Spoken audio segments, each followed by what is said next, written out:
Pay us what we're worth. That is such a common phrase now. And yet, do they really understand what they're saying when they ask for that? Do people even realize what they're worth?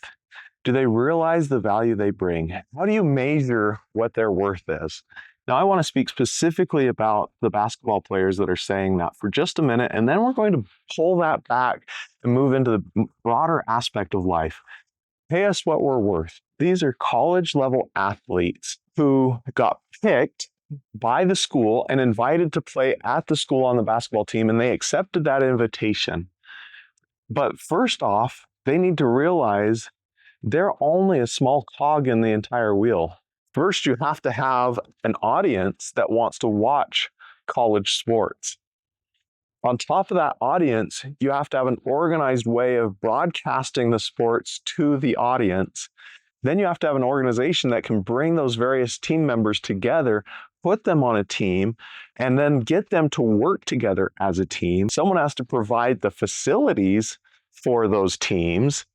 And then someone has to organize who's going to play, what teams win. All of that has to come together. And then you have to have someone along the line that's willing to pay some money somewhere. So is it the people coming to watch the event? Is it sponsors that are willing to pay? Is it advertisers that are willing to pay? There are so many different parts and pieces that all come together to build the system that brings value. And the value only comes in the form of entertainment for the people watching. So who should get how much money? That's a huge question. So many of the schools have outlaid so many millions of dollars to build these programs. They have to pay their coaches, their staff. They have to pay for all of the facilities. There's agreements between the schools. There's agreements between the organizations that run all this. Then they have the broadcasting companies. And then you get somebody who's a teenager that for most of their life up to this point, they've run around bouncing a ball on the ground and throwing it at a ring in the air.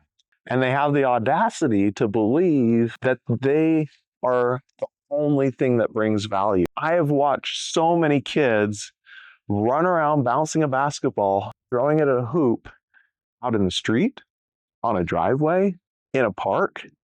It doesn't bring value to people until you have the entire system running as a whole. If value doesn't come from a kid bouncing a ball and throwing it at a ring in the air, where does value come from? Value in this case is coming from those people who want to be entertained that are watching the events. If the brand for those universities wasn't so strong, would anyone want to watch? If the entertainment factor wasn't so strong, would anyone want to watch? It isn't simply the ball. It isn't simply the players. It's the entire system as a whole that's created massive value. So when you start in your life to question, why am I not getting paid better?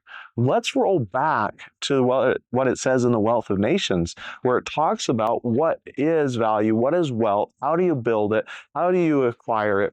Here's the summary from the Wealth of Nations. The harder it is to do the job, the bigger impact it has, or the harder it is to replace you. Those are the things that matter when determining how much to pay someone for the service they're providing.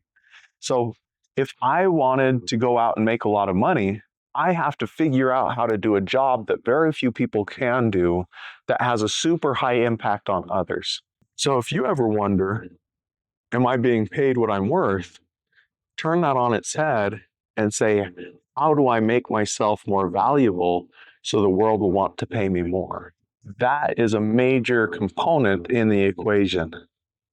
If those college students wanted to be paid more, maybe they should work on building their own audience. Maybe they should work on building their own way of bringing people in.